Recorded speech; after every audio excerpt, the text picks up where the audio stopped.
Welcome to our show. What about this idea? What about this idea? Do you see how we just launched right into it? Yeah. There? Woo, we're good at this. We are good at what this. about We're this idea? excited I about love our this. show. Every time we have a guest, I go, I'm super excited about this guest, but I'm super excited about this guest. I know. You are. I am super excited about this guest. Well, so am I. Well, you're if I sort knew of more, excited. If I knew more. You just wait. I know. Yeah. Well, I mean, he got to talk to you a little bit before we started, so he at least I heard some stories. knows that you speak English. I can tell a good story. Yeah. Yeah. Well, that's Well, good. who is our guest today then? This is Stephanie Pierce, All who we right. call Steph. Yes. She is, oh my God. I want you to introduce yourself because I would Well, I just could do like it. gawk on it. Could you do it? Could you do it? Yeah. This is Stephanie. That's it. That's about all I know. all right, Yeah, okay. That's all you need to know. That's all we need. That's all you need to know. That's what they call me. Yeah. But okay. you are a recent entrepreneur. I am. Coming from a corporate position. Are you putting words in her mouth? Are you a recent entrepreneur, or have you been entrepreneurial in the past, but now you're just in a new endeavor? Well, I am, could I call myself like a reluctant entrepreneur? Oh, for sure. Yeah. So 2019. Who isn't sometimes? 2019 was when I left General Mills after being there for 24 years. Okay. So I had never planned to start my own business. Mm-hmm. I hadn't planned to be at General Mills for 24 years either. Okay. I mean, let's be honest. That wasn't in, Do you have any in the plans thought. that you actually planned that came to fruition? I got Or did they all married. work out like this? I got married. And I have some really great purses. Okay. Well, That was way intentional. Those two things. Yeah, Yes. yeah. You know, I think I didn't. There are some people, you know, little girls and boys that go off and they get their jobs and they're like, I'm going to be a. They know what they want from like an early age, you mean?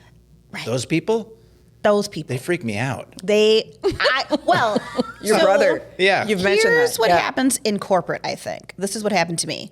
You think you know. Okay. Because especially at big companies like General Mills, there's a path. And it goes a little something like this. Assistant manager, manager, director, VP, president. Oh, okay. Right? That's the ladder. That's corporate basically ladder. the ladder. There are some senior directors versus directors and senior managers and group leads, but it's all like a track, And typically. is there sort of a honestly, these are Yeah. for real questions from me. Is there sort of a prescribed timeline where, like, let's say you started in one position, and I assume there's other people kind of vying for these positions, right? For sure. Right? But if you haven't gone up the next rung, is there a time at which you have to look at yourself and be like, I'm just never going to make it up that next rung? Well, let me take you back to the Okay. olden days. Okay. Because in the olden days, at bigger, more paternal companies, it would depend on what function you're in. So some functions, I'll use engineering. So I came into General Mills as an engineer, right? And it was like, you're going to do this job in our plants for a year. And then you're going to go to another plant for a year. And then after that, we'll consider, after we've seen you, are you ready to get promoted? Okay, so there are like steps, Yes. and they're pre-described. You Yes. sort of like, okay, take this step and Yes. Yeah. We could go on for days about this because every company is a little bit different, right? Like some companies are like, hey, you could be at the job for 6 months. If you're the bomb diggity, we're promoting you. Okay. Other companies will be like, So merit-based months. promotions, Yes, right? There yes. are. Juliet's been into Game of Thrones lately, so I'm wondering, like, does anyone ever like knock their boss off? You know, like, do you get the people that are like, I don't know what happened to old Steve. Fastest way up the ladder is to push the other guy off. well, so not that I have not experienced that particular thing. Okay. Here's what can happen, though. It could be if people are like, oh, that's Stephanie. She's a darn good HR person. Okay. Let's give her this really cool, exciting job where she's going to get a ton of visibility and everyone's going to see her. And when they love her and we want to promote her, everyone will say, hip, hip, hooray. They'll understand why you're getting the promotion. Right. Meanwhile, back at the ranch, my peer, they're like, maybe. Not in the running for that. So the peer then would be like, oh, they gave that job to Stephanie. That must mean that they think I'm not rising up. I'm not ready yet. Okay. So that's how it can go. But what happens is you get into the flow of this, and all of a sudden you're in a race running for something that you're like, wait, what am I doing? Want this? But I'm running. I'm like, gotta be a director, gotta be a VP. And so there just came a point where, and I think some of it was, we have 3 kids and there was a lot going on with them. And I was discovering that there were things happening in the community with nonprofits that were supporting the larger community. The larger community, and then in my local community of Edina, there was just stuff going on that I wanted to get in, like deeper, and I had a big old job. Right, you Mills. didn't have the time. I just didn't have the capacity. Yeah. So I just started to think about, I want to use the skills that I had. So engineering to HR, because I was going to say there was I don't makes total see the sense. exact there was a connection. horizontal move there somewhere. Everybody's doing it. No, so Engineered your way into HR? I did. I never thought about it that way, but I like that sentence a lot. All right. When, back in the day, we used to take engineers off campus, put them in our plants. I worked at a plant that made cereal and Hamburger Helper. Okay. In Chicago, of course. Yeah. And so they would have us get these experiences working in the plant and doing kind of core engineering work. And then they're like, hey, we want to make these people well-rounded. So we would do something different. Oh. HR, finance. Progressive of them. So awesome. So I wanted to do HR because I thought HR was recruiting. Right? Which is the funnest part of right, HR. Juliet? So I'm going to go to, campuses and talk to Society of Women Engineers, and because What kind of engineer? I was an industrial engineer. So I worked on designing machinery and like packaging for manufacturability. Like, so when you get your Hamburger Helper box, you can open it and use all the stuff in it, as opposed to like, I can't get this open and what the heck's going on. Right. So that, and I designed equipment so that people weren't making Hamburger Helper and like losing limbs because the machinery wasn't safe. Okay. So that to me was like a cool part of engineering. Yeah, that's totally cool. Yeah, that is a cool part. And I think because there was that human factor part of my study of engineering that helped me feel comfortable on the HR side. Sure. Also because I didn't know what HR was. I thought it was recruiting. Well, it's human resources. Right. So I was like, it's recruiting, as in human resources recruiting. So I was like, I want to do HR as my cross-functional. And they were like, hey, okay, cool. Usually that would be 3 to 5 months, but we got a ton of openings across the system in HR. Because no one wants to do this. Because I don't know what was going on. Bad recruiting year, I don't know. But we had a lot of opportunities. And so they're like, would you be willing to do something cross-functionally? I'm like 24, 25. Sure. Yeah. Why not? Why wouldn't It's a party. Yeah. So I decide to go into it for longer. And I was supposed to move to California from Chicago. Super excited about that. Be relocated by the company. Relocated by the company. Okay. Delightful. Yep. Maybe 3 or 4 weeks before I was supposed to move, my mom was diagnosed with cancer. I'm an only child. Okay. And so the idea of her being in Chicago going through chemo and me being in California, no. Yeah. That wasn't going to work. No. So, however, my parents were very focused on, we will not allow you to slow your career down. To be around mom during this very difficult time. Yeah, she was like, absolutely not, no. And I was like, So, you know how this goes. When you join a company and you say, I'll go to all your locations except one, you should almost guarantee that you're going to end up there. For sure it's going to be that one. Yes. They were like, you doubt. don't have to go to is that? California because you shouldn't have said anything. Just shh. I put it out into so the ethos. weird. That's I right. know this Put phenomenon. it out I've there. seen this play out in my own life. I was young. I didn't know. I know better now. Now Okay, I don't say. You just we don't can't say it. do that. That's the one thing we can't do. Okay, well, Yes. you're going to for sure do that then.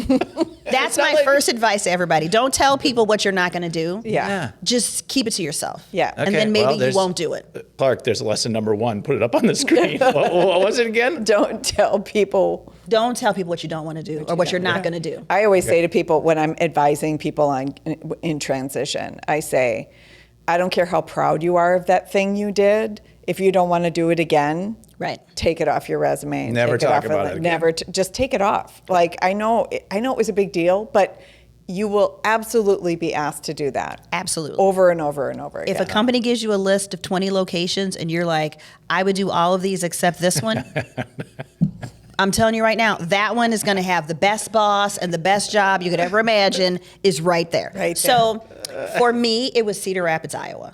Oh yeah, who? I was like, in I their don't, right mind wants I to go don't, to- there's so many sorry, other Cedar good Rapids. locations.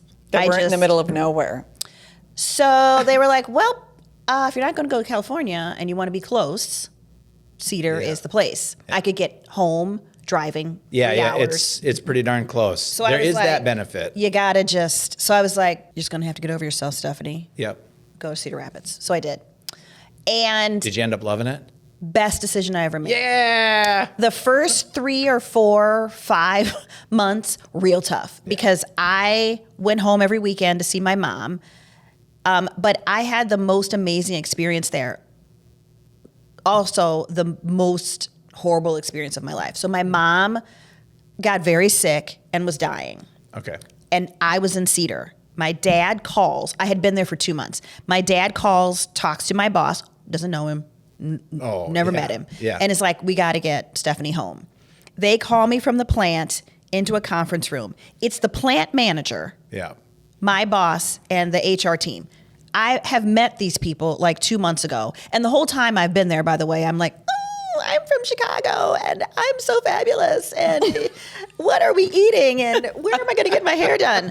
So, I mean, I had not endured myself really to anybody. They were like, "This is Cedar Rapids." They're honey." like, girl, we love it here. Lord. We have raised our families here. You need to fuck it up, out. Buttercup. Yeah. So in that moment, these people that I did not know got me a plane ticket, got me on the plane, packed my bag, Yeah. took my dog. Like, Yeah. What? it was humanity. That's humans doing nice These human stuff. wonderful human people that I did not know. Because they came to me, they're like, your mom is dying, we got to get you on a plane. In that moment, Oh, I yeah. can't move. No. So legit, takes my keys, car, packs my bag, takes my dog. They take me to the airport, walk me to the plane. You know, you can't do that anymore. No. But back in the day, Right. you totally could. They get me on the plane, and I get to Midway. My dad is there. I just remember getting off the plane. It's like he was Michael Jackson in one of those videos where there's like him and like 75 people behind him because he had like Entourage. security. Yeah. Was like coming to get me to get us to the hospital quickly. And it God. was that moment that I realized I was in the right place with the right people. Yeah, clearly. And it just changed the nature of how I saw my experience in Cedar Rapids. I became a like 220 bowler. I was like, No shit, I was bowling last night. I was bowling last night. I'm not a 220 bowler. I mean, I embraced like, I'm bowling. gonna embrace like this. you would not believe. love it. I had these super long nails. I had a special ball made so I could like totally bowl. I lost like 25 pounds because I exercised all the time. Yeah. Yeah. I was able to buy a house, a condo, because it was inexpensive. So I Cedar could Rapids. start like that journey of building wealth through home ownership at 24 or whatever it was. But it was one of those moments where I did have to kind of get over myself because there was no shopping at Nordstrom. No. And there was no like super, phenomenally fabulous downtown restaurant. No. And that was okay because I was in this place with these really awesome people who were very proud of where they came from and what they did. General Mills was a huge employer in Yeah. the area. And so it was just the right experience at the right time for me. And so I think that really cemented my interest in staying with General Mills because I just continued to meet people that were just phenomenal. Well, this all sounds lovely. It was so lovely. Yeah. And then I had kids. Yeah. And I'm like, there are nonprofits and there are small businesses that don't have HR. And I'm building up all these skills and capabilities. And I'm like, I just saw this nonprofit get $2 million. do they have the leadership to do what they need to do with that $2 million? And is there a way for me to help them? Right. And I'm looking at my daughters saying, I hope that you never have a bad manager. You probably will, but what can I do? Well, here's what I can do. I can get out to as many companies as I can and work with leaders on being great leaders. Yep. So thus I said, okay, maybe 24 years is good. And at General Mills, 24 years, that made me like So a you teen moved baby. you moved up to Minneapolis though from Cedar Rapids. I moved. So I grew up in Chicago. I went to University of Illinois for undergrad and then Northwestern Kellogg for grad school. I was in Illinois and Iowa for about 7 years working in our plants. And then in 2001, I came to Minneapolis. Okay. And then worked I walked into the same door for 17, 18 years, and then I didn't. Wow. And you didn't because you decided you needed to start your own thing. I needed Did you get to the top of the ladder and it was just like, where else am I going to go now? I did not get to the top of the ladder, but I got to the top of my ladder. Yeah. And I said, I think it's time for me to do something else.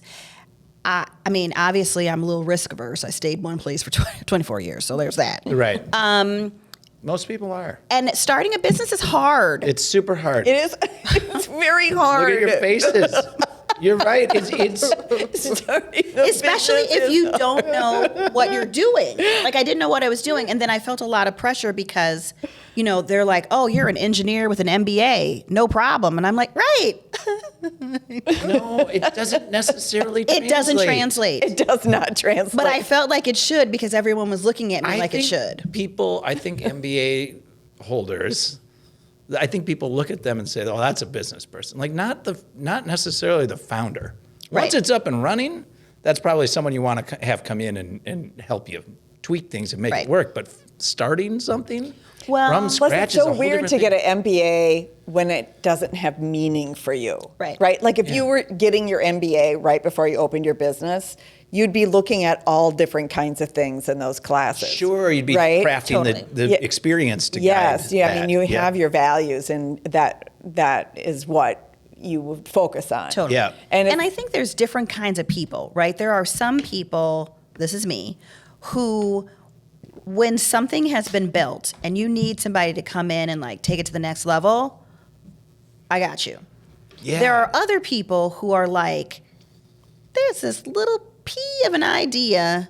What are we going to do with this pea of an idea? And they take it and like, I'm not the white paper person. I'm the something needs to be. I need a framework. Right. I need like a strategy statement. I need some employees, and then I can go.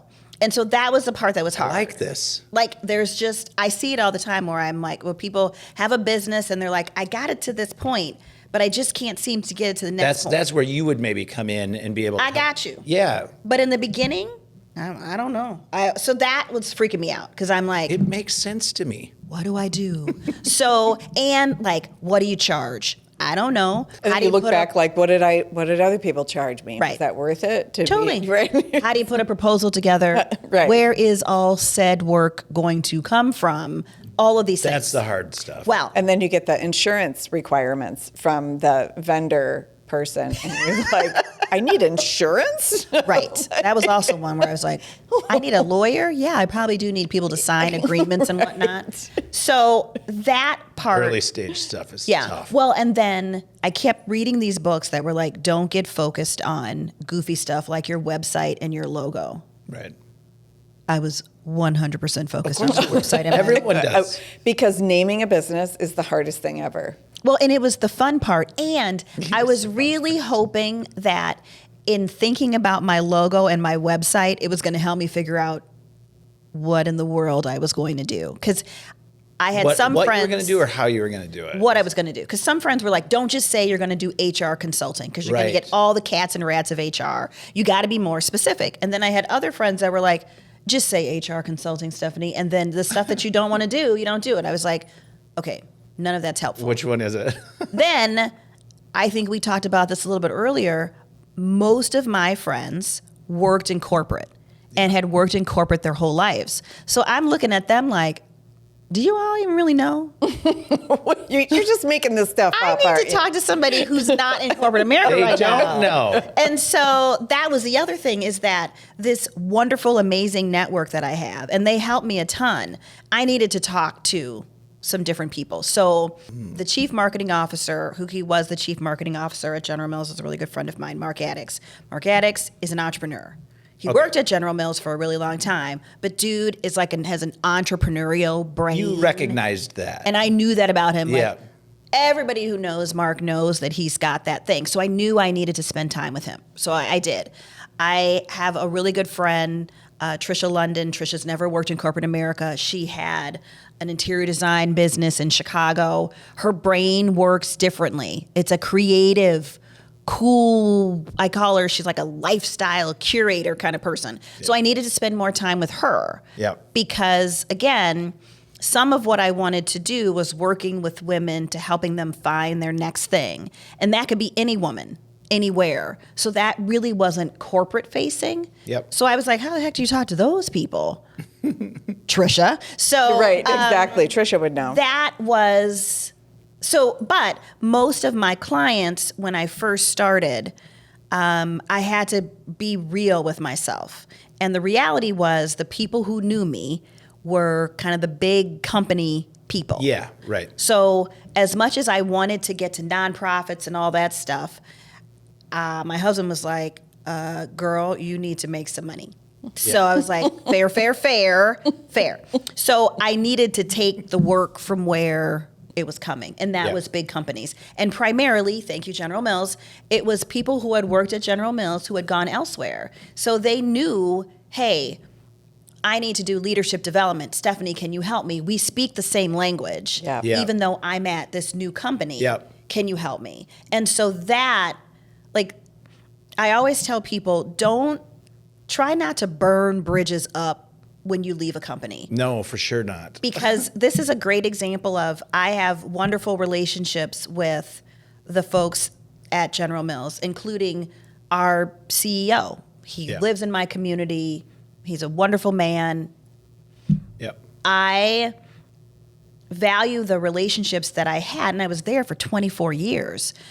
And now I look back at the list of businesses and things that I've done over the last 5 years, a cool 80% are either people who worked at General Mills who went someplace else, Right. or somebody who knew me from somebody who worked at General Mills. And so that's just has, buoyed my business for the whole time. It's like totally awesome. That's pretty amazing, because I work with a lot of people. I just introduced you to someone who was at, where was she? I forget. Anyway, she's amazing. But she was also at a bigger company for a long time. And I think it's really hard for most people to break out of that realm, even though the lowest hanging fruit is all these connections that you have in these bigger companies. But that the business end of that, or making it a business, or talking to someone who used to be your colleague, now they're your client, I think people usually have a hard time building that. But it doesn't seem like it's been too hard for you. It didn't. I didn't realize how strong of a community it was until I wasn't there. Yeah. And especially as I was thinking about work in the Twin Cities, General Mills has a really, really good reputation. Totally. The employees that come out of that place are just rock solid. And so that was also totally awesome. And it helped me. So in the beginning, I was like, I'm just going to take all the things, unless I knew for sure it was stuff I didn't want to do. Right. Employee handbook. I didn't do that when I was at General Mills. You don't do employee handbooks? I'm not doing an employee You handbook can now. just have AI write them now. So like, Write me up an employee handbook. but I tried stuff. I did a bunch of different things. And what I learned was, when you work in a corporate environment like a General Mills, there's a lot of structure and framework around who does what. Like, you got to keep people Isn't in their that the whole lanes. thing? Like, It's you built do that this, way. you do this, otherwise chaos. Yep. But what that also means is there are things that maybe I want to try that I might not have the opportunity to try. Sure. No fault of theirs. It's just everybody, they can't have everybody do all the things. All the HR people can't be engineers, and all the engineers decide to be HR people. Right. No, we must have order. Yeah. But there were things that I wanted to do, like the ability to create like leadership development programs. And that's something that I think about now. Like I have, and my husband, we have a really deep network of corporate executive types in this community. Okay. And so I'm like, okay, how do I use them for good? Well, here's one way. I have access to them, but there are people at mid and smaller size companies who don't have access to these That's leaders. right. And they'd love to spend a little bit of time with them. So is there an opportunity for me to create a leadership development program where you could spend some time with, you know, CEOs and heads of HR? Yes, I think I could probably put that together. Did you do it? I did not. Oh, you have not done it. But this is my idea. That's like my new thing. Like I needed to get my feet wet. Like We're getting I into the needed what to- about this idea? I know, part, right? So right? this is my what about this idea. All right, It's all right. just how do I take the network that I have and use it for good for other people? Because I take for granted the people that I know have helped you along the way, and who have helped me a ton, who have listened to me ask the same question, who, you know, it's not a bad thing when your like besties are all heads of HR at big old giant companies. Right, I mean, right. that's kind of nice. Well, especially if you're going to start a business that might rely on knowing those types of people, that probably is helpful. Send a little text message. Hey, Hey. you. Yeah. So that I do work with Evereve, and I love doing work with them. It's fashion. Ever Eve? Evereve. They are women's retail. Are you? She's laughing at me, not near me, Oh, not by my me, God. but directly at me. I have no idea what Ever Eve is. It's a nice boutique chain of women's clothing. International, I assume, or something. National, National, based out of Minneapolis, based out of Okay. Minnesota. Something I should know if I- Flagship in Edina, over 100 stores now. Oh, okay. I mean, yeah, those people. Just say, It's kind of a big deal. Kind of a big deal. kind of a Yeah. big deal. Ever Eve, huh? Ever Eve. And what do you do for them Well, or with them? And do you get discounts? Oh, I'm sorry. Are they looking to sponsor a show?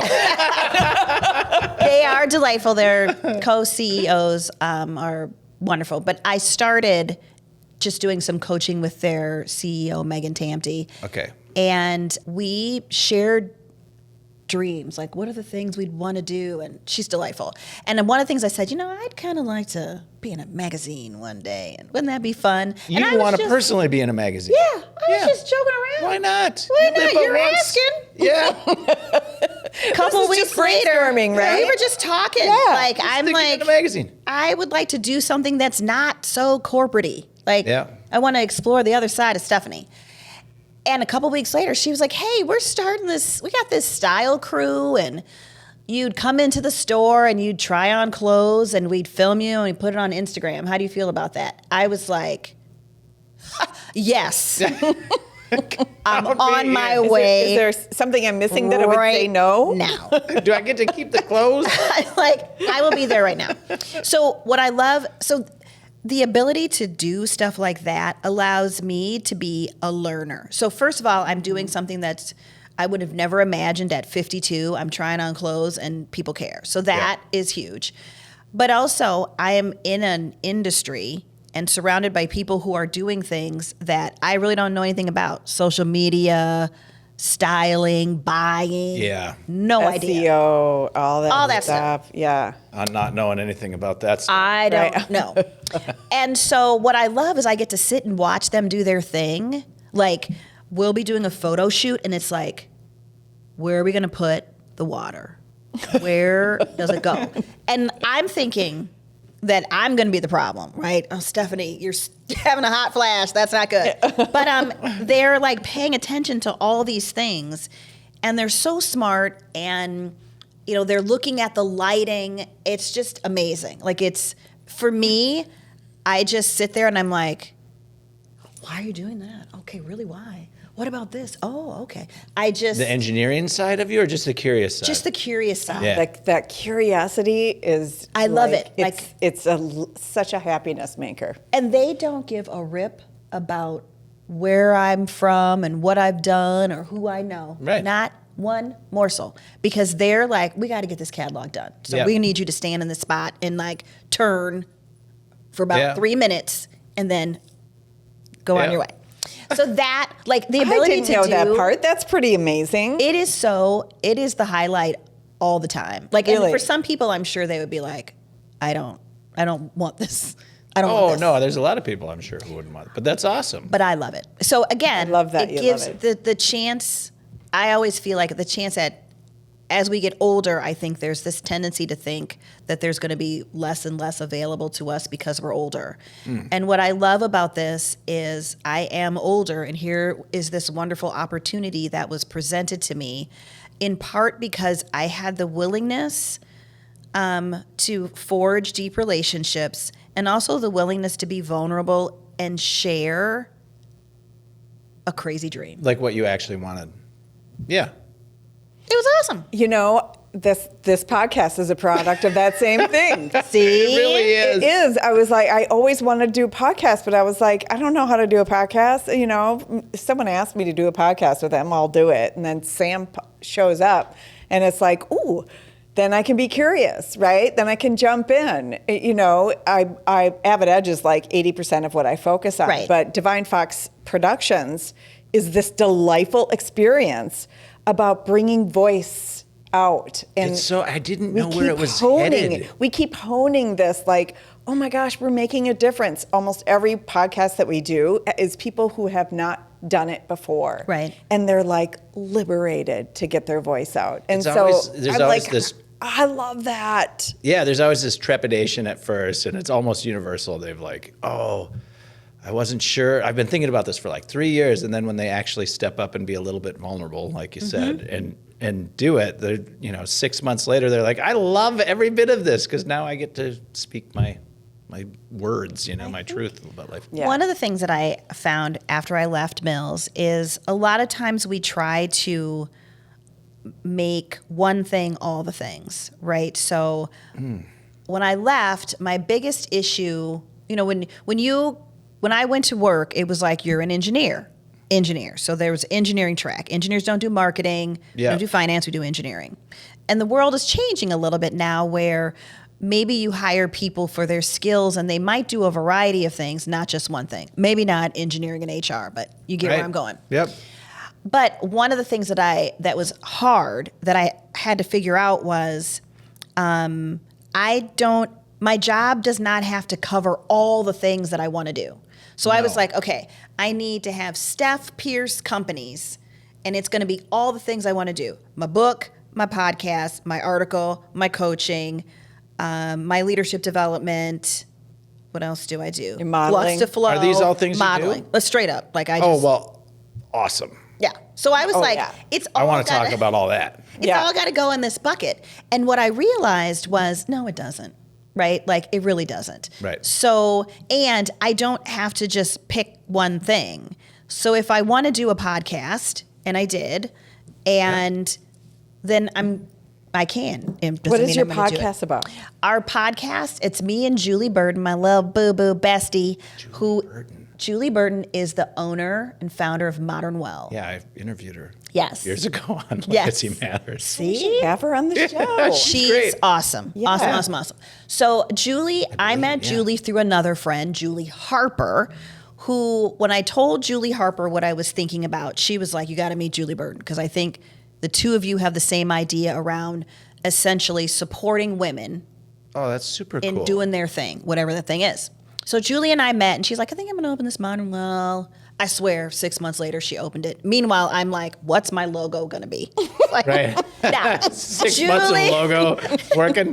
Julie will tell you that That's the engineer in it you. was not the time. That was not the timing, but that's what it felt like to me. I was Right. like, oh my God, she What do had you like mean an you already idea. remodeled I was the building. So she and I do a podcast called Her Next Chapter. And seen we this. talk to people, women, about finding their next chapter, whatever it is. So it Yeah. could be somebody who went, like me, from corporate to starting their own business. It could be somebody who went from business to business, somebody who went from staying at home with kids to starting a business, Yep. going back to work. It's 1,000 different things. Yep. we have a lot of people who have side gigs. So they have like their day job, but then they have their side gig and they're trying to figure out how to make the side gig the day job. Right. When to transition fully. Right. All that stuff. So I just realized that I can do a lot of different things and I don't have to do all of them for 24 years. So Right. like I was just on a panel and there was a woman in the audience and she said, "Hey, I just graduated from high school. What would you tell your younger self?" And I said two things to her. Right. One, I would tell my younger self to listen to my mother, because that's what I'm saying to my 22 and my 19-year-old. Please listen to You me. really think that's effective? Listen to what I'm saying. I've got kids. I'm like, I know what I'm talking about. So that was one. But the second thing was run your race. Okay. Yes. Like do what you want to do, not necessarily what people think you should do. Right. Right. So, And just go. And Just go do and it. do it. Just keep doing it. and I needed to be around people that were like that. So Yep. Julie was a person that was like, okay, let's do it. Here's this and that. Let's go. I'm okay, let's get our project plan together. I was just slower on the draw. But I need to be around people who are like, let's just go. So Yep. we did it. Awesome. But I think that's the key. It's like you have to, what I know now and what I try to impress on my kids is try some stuff out. Yeah. Just try it out. Try a bunch of stuff. And if you don't want to do it, you just won't do it anymore. Right? But you've tried it. But at least you've tried it. I didn't know if I could write. I'm a pretty darn good writer. I didn't know if I could create development programs. Pretty No good at problem. development programs. And so, I didn't know I could model.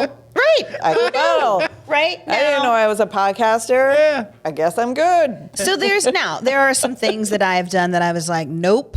Right. But you don't know I unless was you not try. good at that. That is not my thing. Yeah. Fair enough. And so, but I tried, and now I know, right? Like I know that I am better on building than creating, right? Like, And those are two different things. Right. Let's take a quick break. Okay. I feel like there's a time I want to get deeper into. I what want to you're get actually deeper doing. into it. I also want you to talk a little bit about your idea, because I think that there's some synergy here in course the there is. network, and I think we should build that idea. I'm excited about Feels a little bit like something you've been talking about lately. So, it. It does. all right. see? All right. We'll be Okay. back. Bye.